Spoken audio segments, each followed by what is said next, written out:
Assalamualaikum warahmatullahi wabarakatuh. Halo anak-anak, selamat pagi. Apa kabar kalian semua? Sehat-sehat ya. Dan itu yang Ibu harapkan. Nah, untuk kali ini kita sebelum lanjut ke bab 2, kita akan belajar dulu ya tentang mengenal mikroskop dulu. Nah, mikroskop itu harus kita ketahui dulu dan kita harus mengenal apa itu mikroskop sebelum kita mempelajari tentang klasifikasi makhluk hidup ke bab 2. Nah, anak-anak, tahukah kalian bahwa mikroskop ini digunakan untuk mengetahui makhluk hidup yang berukuran sangat kecil.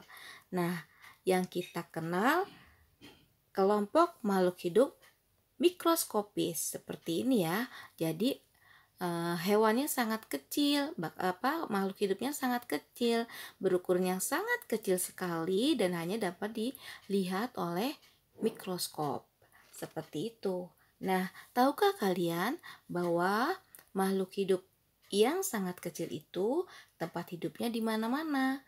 Misalnya ada dalam tanah, ada dalam air, ada dalam sisa makanan makhluk hidup, ataupun dalam tubuh manusia, atau sekalipun bisa ada di sebutir debu. Nah, contohnya adalah bakteri Escherichia coli, di mana bakteri ini dapat kita amati melalui alat bantu itu, yaitu mikroskop. Jadi, kalian kenal ya tentang mikroskop dan pernah melihat bagaimana wujud dari mikroskop. Kita mulai ya kita mulai untuk mengenal apa itu mikroskop. Nah, mikroskop merupakan salah satu alat yang penting pada kegiatan laboratorium sains, terutama laboratorium biologi ya. Nah, mikroskop ini merupakan alat bantu yang memungkinkan kita dapat mengamati objek yang berukuran sangat kecil atau mikroskopis. Nah, jadi mikroskop itu membantu memecahkan persoalan manusia tentang organisme yang berukuran sangat kecil. Nah, untuk mengetahui mana saja mikroskop itu jenisnya apa saja, mana bagian-bagiannya juga kita harus mengetahui ya bagaimana mikroskop dari jenis-jenisnya dan juga komponen mikroskop. Nah, kita pelajari dulu tentang jenis mikroskop. Apa saja jenis mikroskop itu? Yang pertama adalah jenis mikroskop berdasarkan jumlah lensanya, seperti mikroskop monokuler, mikroskop binokuler. Nah, yang kedua, jenis mikroskop berdasarkan sumber cahaya, seperti mikroskop cahaya dan mikroskop elektron. Nah, ini adalah jenis-jenis mikroskop. Nah, sekarang mikroskop itu sendiri mempunyai komponennya ya. Nah, apa saja komponennya? Nah, komponen mikroskop ini terbagi dua.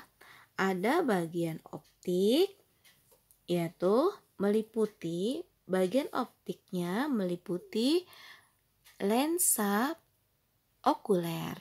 Nah, lensa okuler ini berbentuk atau berfungsi untuk membentuk bayangan nyata yang berasal dari bayangan yang dihasilkan oleh lensa objektif. Nah, yang kedua adalah lensa objektif. Nah, lensa objektif ini fungsinya membentuk bayangan nyata dari suatu objek pengamatan. Kemudian yang ketiga, diafragma, yaitu untuk mengatur jumlah cahaya yang masuk dan difokuskan ke objek pengamatan. Nah, yang keempat adalah kondensor, yaitu berfungsi untuk mengumpulkan cahaya dari cermin menuju preparat. Nah, preparat itu apa ya? Preparat itu adalah objek yang akan kita amati. Misalkan kita akan mengamati objek dari hewan kecil tadi. Nah, itu bisa berupa preparat kering atau basah. Nah, itu bisa diteliti melalui atau melalui mikroskop ini. Nah, itu adalah preparat ya. Jadi fungsi dari kondensor ini adalah mengumpulkan atau mengumpulkan cahaya dari cermin menuju preparat. Nah, kemudian bagian yang kelima adalah cermin. Nah, cermin ini untuk memantulkan sumber cahaya menuju kondensor. Nah, ini adalah komponen mikroskop. Bagian optiknya ada 5. Kemudian bagian mekaniknya. Nah, bagian mekanik ini adalah seperti makrometer. Nah, makrometer ini adalah pemutar kasar ya, yaitu untuk apa fungsinya? Untuk menaikkan atau menurunkan badan mikroskop dengan cepat. Nah, kemudian mikrometer. Mikrometer ini untuk menaikkan atau menurunkan badan mikroskop dengan lambat. Jadi, ini pemutar halusnya ya untuk melihat preparat tadi. Jadi menurunkan, misalkan pengen lebih turun lagi. Nah, itu diputar-putar melalui mikrometer. Kemudian lengan mikroskop. Nah, lengan mikroskop ini adalah untuk memegang mikroskop ketika memindahkan mikroskop. Nah, kemudian kaki mikroskop.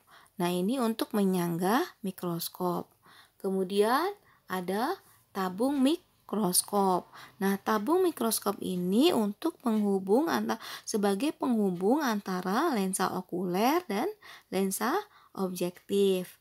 Kemudian revolver. Nah, revolver ini adalah mengganti perbesaran lensa objektif. Nah, kemudian meja benda. Nah, meja benda ini untuk meletakkan preparat yang akan diamati. Nah, seperti itu. Kemudian ada bagian lain lagi, yaitu seperti pegangan sedia dan sendi inklinasi. Nah, pegangan sedia ini sebagai pelapis objek ya, agar tidak bergeser-geser. Nah, kalau sendi inklinasi itu untuk mengukur sudut tegaknya mikroskop. Nah, seperti itu. Nah, ini adalah komponen mikroskop yang kalian harus tahu. Terbagi 2, yaitu bagian optik dan bagian mekanik. Masing-masing mempunyai fungsi tentunya ya, dan kalian bisa mengamati mikroskop tersebut dengan segala fungsinya. Nah, kemudian dari semua mikroskop kita akan mengetahui jenis-jenis mikroskop berdasarkan dan kegunaannya, berdasarkan namanya. Misalkan mikroskop cahaya. Nah, yang tadi berdasarkan cahaya itu ada berdasarkan nama dan kegunaannya. Mikroskop cahaya itu ada mikroskop fase kontras, ada mikroskop medan terang, ada mikroskop medan gelap, ada mikroskop pendar dan mikroskop ultraviolet. Nah, kemudian jenis mikroskop berdasarkan yang kegunaannya yaitu mikroskop elektron itu ada mikroskop elektron scanning, mikroskop elektron transmisi, dan mikroskop stereo. Nah, seperti itu. Jadi, jenis mikroskop berdasarkan sumber cahaya elektron itu ada lagi jenisnya.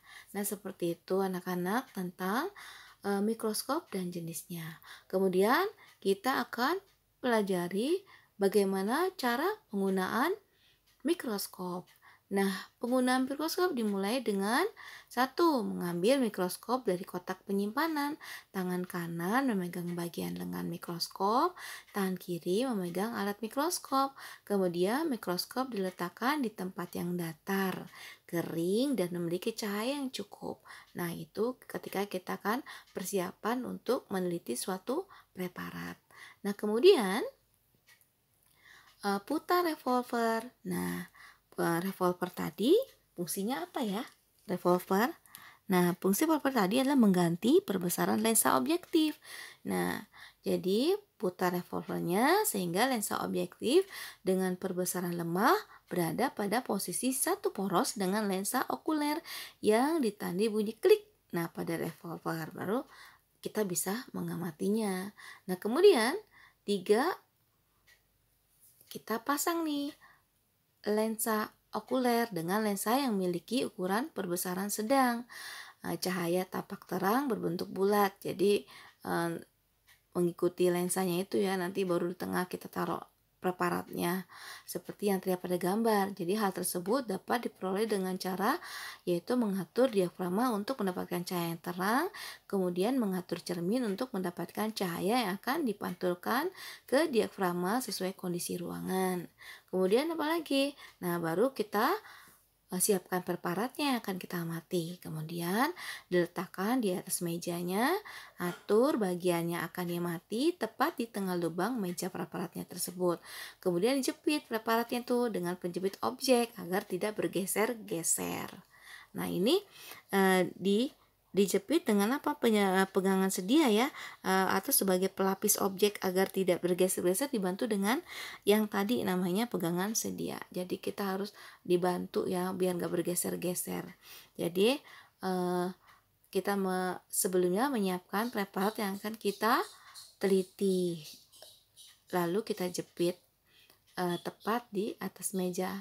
Di atas meja itu ya diatur bagiannya yang akan diamati tepat di tengah lubang. Nah, kalau kalian belajar di sekolah, nah di situ ada mikroskop dan kita bisa belajar insya Allah. Nah, seperti itu.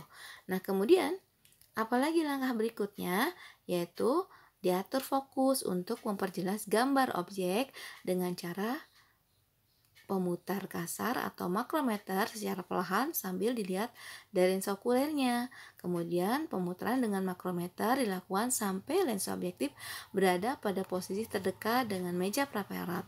Nah, jadi lanjutkan dengan memutar pemutar halus. Jadi untuk memperjelas lagi diputar yang halusnya mikrometernya untuk memperjelas bayangan preparat yang akan kita teliti.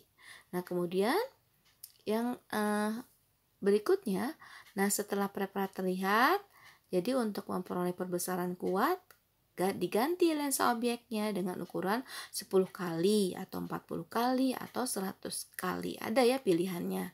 Nah, kemudian baru kita memutar revolver kembali sampai bunyi klik. Nah, jadi usahakan agar posisi preparat tidak bergeser. Nah, gitu jadi hal ini bisa diulangi dari awal, gak diganti preparatnya lagi kemudian seperti itu dan seterusnya. Misalnya preparatnya ada berapa yang akan kita teliti, nah bisa berulang seperti itu ya pengerjaannya. Nah, kemudian setelah kita selesai menggunakan mikroskop, lalu mikroskop tersebut disimpan pada penyimpanannya, biasa di kotak ya, ada kotaknya atau di lemari. Nah, demikian anak-anak, kita mempelajari tentang mikroskop, apa itu mikroskop dan cara penggunaannya. Nah, kalau kalian belum paham, kalian bisa ulang-ulangi ya. Untuk lebih pahamnya, kalian pelajari evaluasi atau mengerjakan evaluasi ini, di mana kalian sebutkan kembali nih apa bagian-bagian dari mikroskopnya. Nah, tadi ada dua, ada bagian optik dan non-optik atau mekanik. Demikian anak-anak, semoga ilmunya bermanfaat ya. Terima kasih telah mendengarkan. Ibu ucapkan terima kasih dan kita ucapkan wassalamualaikum warahmatullahi wabarakatuh.